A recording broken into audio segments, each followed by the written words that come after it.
अनिमा सिद्धे लगिमा सिद्धे गरिमा सिद्धे महिमा सिद्धे ईश्वर सिद्धि महेश्वरी कौमारी वैष्णवी वाराही माहेंद्री चामुंडे महालक्ष्मी सर्व संशोभिनी सर्वविद्याविनी सर्वाकर्षिणी सर्वशंकरी सर्वोन्मादिनी सर्वमहापुरुषे सर्वकेचरी सर्वबीजे सर्वयोगिनी सर्वत्रिकंडे त्रैलोक्य मोहनचक्र स्वामिनी प्रकट योगिनी। అమ్మ ఒక అమ్మవారి కథ చెప్పుకుందాం. స్టార్ట్ చేసి పూర్వం ఒక 80-90 సంవత్సరాల క్రితం కథ ఇది. 80-90 సంవత్సరాల క్రితం భట్టాచారి గారని ఆయన జ్యోతిష్యం వాస్తు రెండు చెప్పేవారు. అమ్మవారి ఉపాసకులు.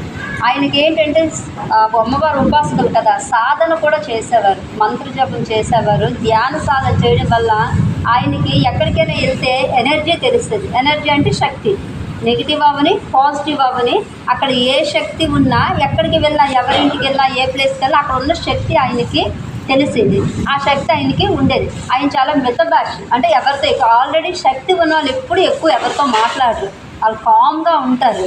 ఆయన అంతే మితభాష, ఎక్కువ మాట్లాడరు.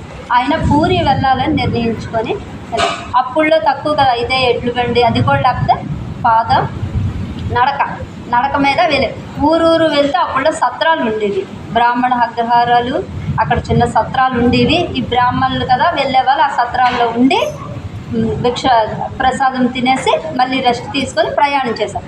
అలా ఆయన మన విజయనగరం అది దాటి వచ్చినప్పుడు అక్కడ ఆయన ఒక ఊరు దగ్గర మంచి ఎండ మధ్యాహ్నం వచ్చారు. అక్కడ అడిగారు, ఇక్కడ ఏమైనా సత్రం ఉందా ఇదంటే, బాబు సత్రం లేదు కానీ ఈ వీధంతా బ్రాహ్మణులే మొత్తం, ఇక్కడ ఒక 15 కుటుంబాలు ఉంటాయి, అందరూ బ్రాహ్మణులు అంటారు. సరే అని ఒక గుమ్మం మీద వెళ్ళి కూర్చున్నారు. కూర్చుంటే ఆ ఇంట్లో నుంచి ఒక పెద్ద వ్యక్తి వచ్చారు.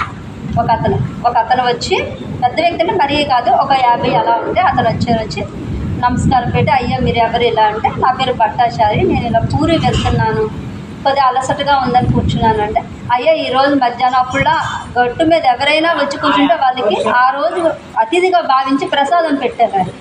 సో ఈరోజు మా ఇంట్లోనే మీరు ప్రసాదం తీసుకోవాలి, కాబట్టి మీరు స్నానం చేస్తారు లేకపోతే కాళ్ళు కడుక్కొని వస్తారు, రండి వంట అయిపోయిందని అంటే, సరే అని బావి దగ్గరికి వెళ్ళారు. వెళ్ళి ఆయన నీళ్లు తోడుతున్నారు. ఈ చెయ్యి కట్ అయింది, ఆయనకి కట్ అయ్యి ఒక చుక్క రక్తం చుక్క గట్టు మీద పడింది. చెయ్యి కట్ అవగానే ఆ ఇంటి అతను అయ్యో అనగానే ఈ